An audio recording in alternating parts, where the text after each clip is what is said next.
नमस्कार दोस्तों, आप सभी का हार्दिक स्वागत है। हम पढ़ रहे हैं मध्यकालीन भारत, जिसमें हम केंद्रीय प्रशासन पढ़ चुके थे, सल्तनत काल का केंद्रीय प्रशासन। आज हम बात करेंगे सल्तनत काल में प्रांतीय प्रशासन किस तरह से चलता था।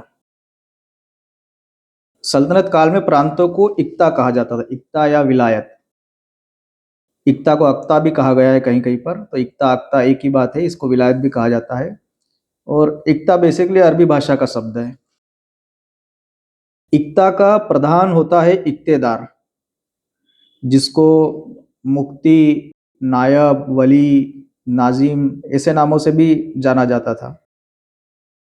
तो इक्ता का प्रधान होगा इक्तेदार।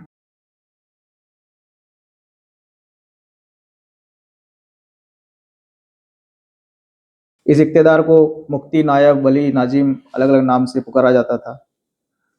इक्ता क्या होता था? एक हस्तांतरणीय राजस्व व्यवस्था है, डिवाइडेशन। कि ये एक इक्ता है, इससे आपको राजस्व इकट्ठा करना है। इक्तेदार को यहाँ से उधर दूसरे इक्ते में ट्रांसफर किया जा सकता है, ये इसमें व्यवस्था है। इन इक्तेदारों को अपनी जो इक्ता होती थी, इक्ता क्षेत्र, इसमें बहुत सारे अधिकार मिले हुए थे। जैसे कि कर या लगान संग्रह करना, न्याय व्यवस्था, या जब कभी सुल्तान कहीं अभियान पर जा रहा है तो उनको सैनिक सहायता देना। तो इन इक्तेदारों के पास सेना भी होती थी, न्यायालय भी होता था।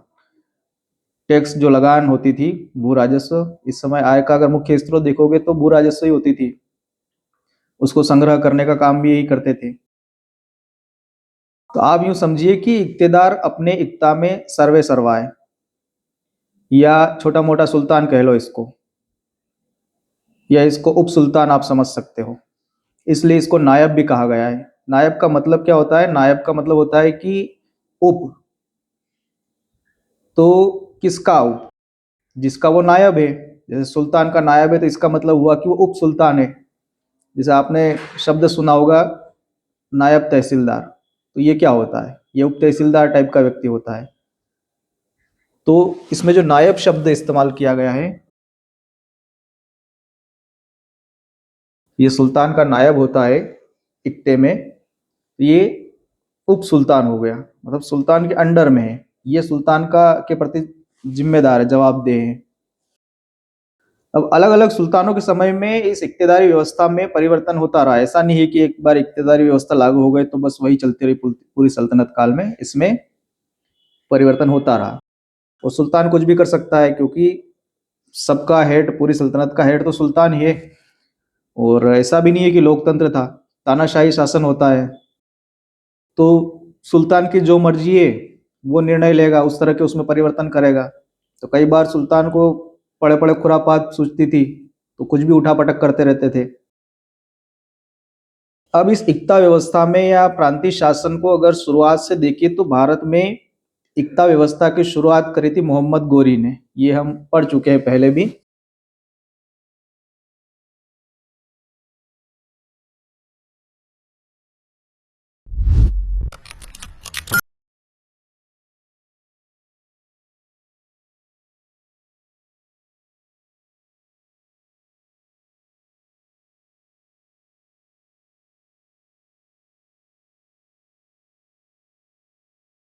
मोहम्मद गौरी इक्ता व्यवस्था की शुरुआत करता है।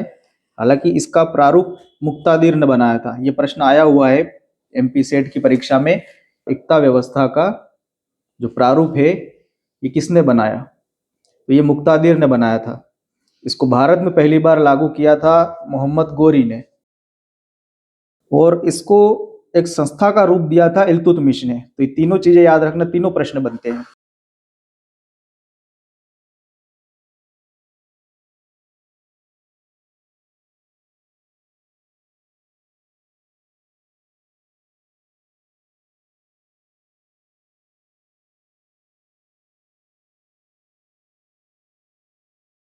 किसने बनाया प्रारूप? मुक्तादिर ने। और इसको संस्थागत बनाया इल्तुतमिश ने।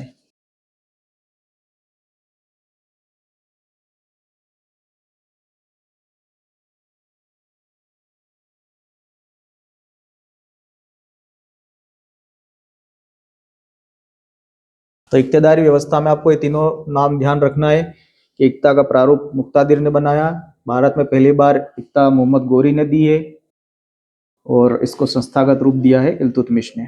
तीनों प्रश्न बने हुए पहले भी, आगे भी बन सकते हैं। बलबन ने जिन इक्ताओं से कोई खास राजस्व नहीं मिलता था उनको खालसा भूमि में बदल दिया। खालसा भूमि किसको कहते हैं? जो सीधे केंद्र के अंडर में होती है या जो सीधा सुल्तान के नियंत्रण में होती है उसको खालसा भूमि कहा जाता है।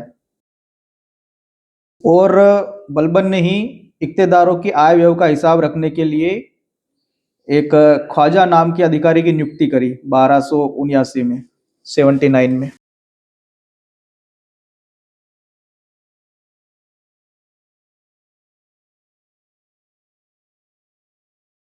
ये ख्वाजा अधिकारी होता था और इसका काम क्या था कि जो इक्तेदार होते थे उनकी आय व्यय का हिसाब रखना।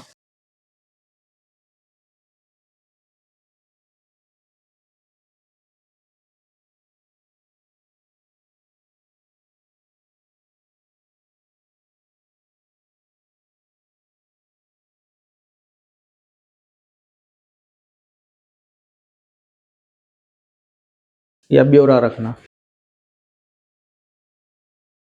क्यों किया था इसका नियुक्ति ख्वाजा की? ताकि जो इक्ताओं में भ्रष्टाचार ना हो, इसलिए इनकी जांच पड़ताल या हिसाब किताब समय समय पर होता रहे। क्योंकि इक्तेदार हमने देखा है कि वो अपने इक्ता में सर्वे सर्वा है, प्रमुख है वहाँ का, तो वो तो सिर्फ सुल्तान के प्रति जिम्मेदार है। जरूरी नहीं है कि सुल्तान हर इक्तेदार के हिसाब किताब देखे। तो एक ख्वाजा नाम के अधिकारी की नियुक्ति कर दी। ये नियुक्ति किसने करी? बलबन ने। इसका ध्यान रखना कि ख्वाजा नाम के अधिकारी की नियुक्ति बलबन ने करी। क्यों करी? इक्तेदारों की आय व्यय का हिसाब रखने के लिए। समय शायद ना पूछे, फिर भी ध्यान रखना है। 1279 में ये जो ख्वाजा अधिकारी था, जो अधिकारी आय व्यय का हिसाब रख रहा है, जिसको ख्वाजा कहा गया है, इसका अगर कद देखा जाए तो लगभग इक्तेदार के बराबर ही है। बराबर से मतलब ये है कि ये इक्तेदार के अधीन नहीं है, सुल्तान के अधीन है और सीधा सुल्तान के प्रति जवाबदेह है। तो अब इक्ते में दो लोग हो गए, एक इक्तेदार और दूसरा ये ख्वाजा अधिकारी जो आय व्यय का हिसाब किताब कर रहा है। इसके अलावा भी एक और अधिकारी का नाम आता है साहिब ए दीवान। ये प्रांतों के बहिर्खातों की जांच करता था और केंद्र को इसकी सूचना देता था। तो इसका भी ध्यान रखना है, नाम साहिब ए दीवान।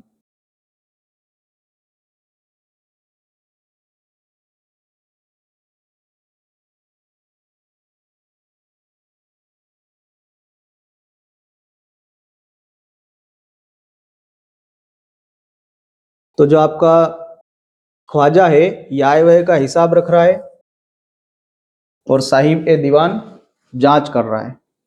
दोनों का ध्यान रखना है। अलाउद्दीन खिलजी ने इसमें और सुधार किए कुछ। एक तो इसने इक्ताओं के बदले में नगद वेतन देना शुरू कर दिया। हालांकि इसने बहुत सारे सुधार के, सैनिकों को भी नगद वेतन दिया, तो इसी तरह से इक्तेदार को भी नगद वेतन देना शुरू किया। इक्तेदार होता भी एक सैनिक अधिकारी था एक तरह से, तो उसको सैनिक सेवा के बदले में इक्ता मिल जाती थी। तो एक तो इसने नगद वेतन देना शुरू किया, दूसरा कि इसने खालसा भूमि का विस्तार करने के लिए इक्ताओं का अधिग्रहण किया। खास करके उन इक्ताओं का जो वंशानुगत होते थे। वंशानुगत से मतलब ये है कि अगर कोई अधिकारी है, सैनिक अधिकारी, उसको इक्ता मिला हुआ है या जागीर मिली हुई है, अब वो मर गया या बूढ़ा हो गया या किसी कारण से वो लड़ने में नहीं जा सकता, मतलब विकलांग हो गया, कुछ भी ऐसा, तो अब वो देखा जाए तो उस इक्ता का फ्री में उपभोग कर रहा है। तो इस तरह की इक्ताएं जो उस सैनिक अधिकारी के पास पहले थी, उसके बच्चों को हस्तांतरित हो गई, यानी कि वो वंशानुगत हो गई। तो जो वंशानुगत इक्ताएं थी, ज्यादातर उन इक्ताओं को खालसा भूमि में बदल लिया। खालसा भूमि क्या होता है हमने अभी देखा ही है कि जो सुल्तान के नियंत्रण में होती है उस भूमि को खालसा भूमि कहा जाता है। फिर इसमें मोहम्मद बिन तुगलक ने एक वली उल खराज नाम के एक अधिकारी की नियुक्ति करी। तो ये अब वली उल खराज यानी कि वली वली और जो मुक्ता या इक्तेदार, अब ये दो अलग अलग व्यक्ति हो गए। ये तुगलक काल की बात है। तो तुगलक काल में आते आते मोहम्मद बिन तुगलक ने एक वली उल खराज की नियुक्ति करी।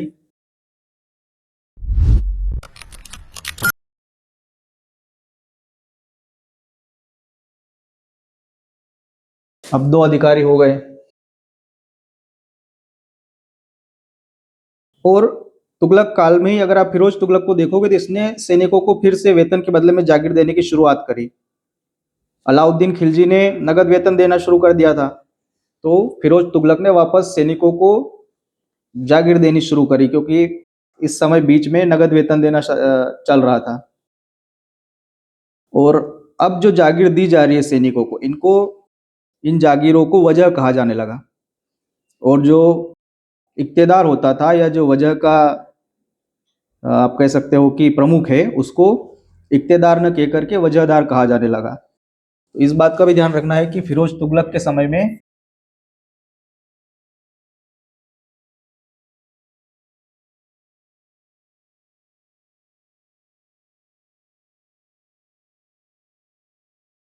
इक्ता को कहा जाने लगा वजह,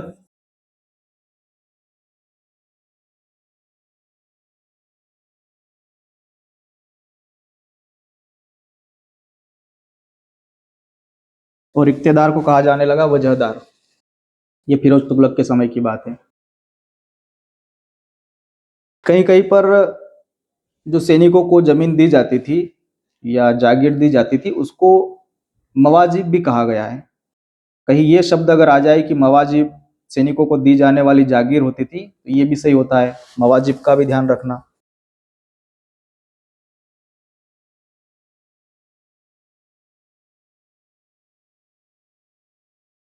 मवाजिब।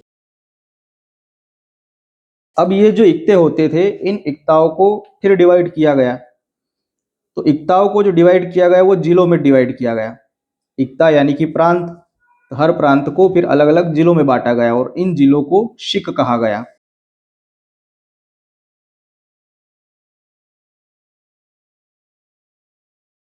इक्ता, जिसको आप कहते हो प्रांत, समझ सकते हो कि जो प्रांत होता है उसको इक्ता कहा गया। अब ये इक्ता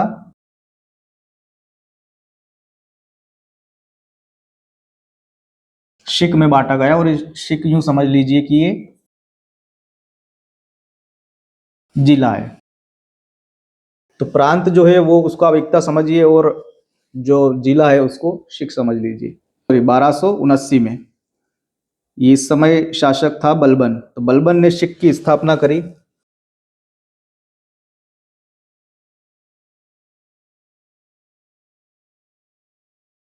1279 ईस्वी में जो शिक का प्रमुख होता था या प्रशासक होता था, उसको शिकदार कहा गया।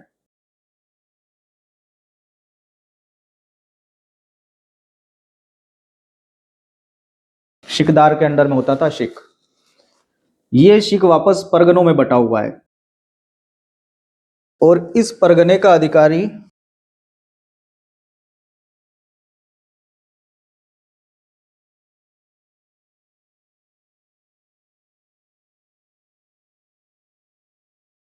शिक को बांटा गया परगनों में।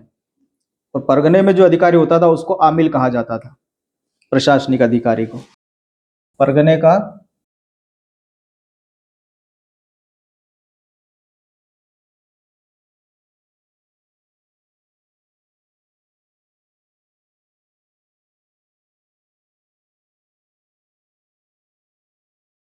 जो प्रशासनिक अधिकारी है उसको कहा जाता है आमिल।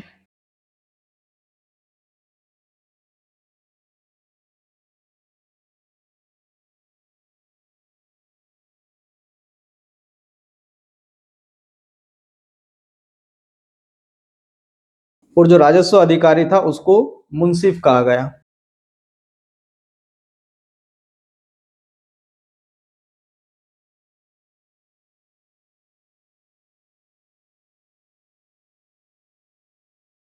ये दो अधिकारी आपके परगने में मिलेंगे। फिर इस परगने के बाद आता है गांव। गांव प्रशासन की सबसे छोटी इकाई है, और गांव में चौधरी, खुद, मुकद्दम, ये अधिकारी होते थे। इनके बारे में हम पहले भी पढ़ चुके हैं, ये सारा हम पहले पढ़ चुके हैं, लेकिन अब इसको हम एक जगह पढ़ रहे हैं ताकि अगर कहीं पर कोई भी कन्फ्यूज़न वाली स्थिति हो, तो ये क्लियर हो जाए कि कौन सा काम किस सुल्तान के समय में हुआ, कौन सा अधिकारी क्या काम करता था। हालांकि हमने उन सुल्तानों के साथ में भी पढ़ लिया है कि इसने ये किया था, फिर भी हम इसको एक अलग से पढ़ रहे हैं कि राजस्व व्यवस्था कैसी थी, सैनिक व्यवस्था कैसी थी, प्रशासनिक व्यवस्था कैसी थी। ये सारे हम अलग अलग टॉपिक में भी पढ़ रहे हैं। गांव में जो अधिकारी होते थे, चौधरी, खुद और मुकद्दम। तो परगनों के बाद आता है गांव।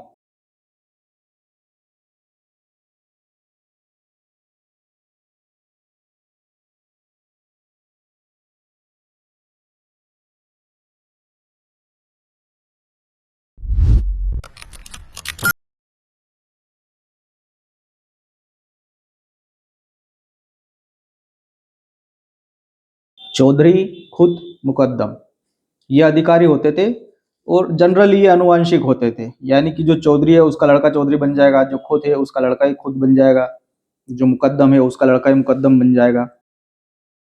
तो ये पूरी सल्तनत काल में लगभग लगभग अनुवांशिक रहा है। अलाउद्दीन खिलजी के समय में अगर इनको देखो तो इनके अधिकार समाप्त कर दिए, छीन लिए गए थे। यहाँ तक कि अलाउद्दीन खिलजी के समय में चौधरी खुद मुकद्दम को तो इतना टॉर्चर किया गया कि बर्नी ने लिखा है, तो उसकी अगर माने बर्नी की, तो अलाउद्दीन खिलजी के समय में ये लोग ना तो घोड़े पर बैठ सकते थे और ना अच्छे कपड़े पहन सकते थे। इतना इन पर नियंत्रण किया गया, इतना इनको आप ये कह सकते हो कि टॉर्चर किया गया। किसको? चौधरी खुद और मुकद्दम को। जो चौधरी होता था, ये होता था 100 गांव का प्रमुख अधिकारी।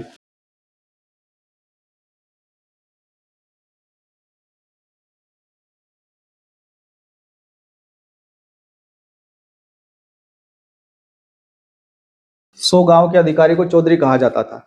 मुकद्दम होता था, ये गांव का मुखिया होता था।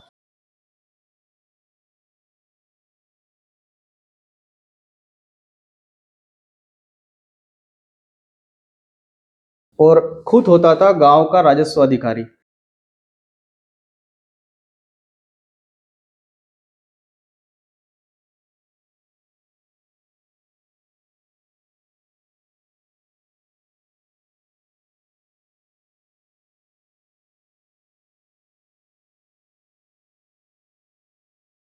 चौधरी हो गया 100 गांव का प्रमुख अधिकारी, मुकद्दम गांव का मुखिया और खुद गांव का राजस्व अधिकारी।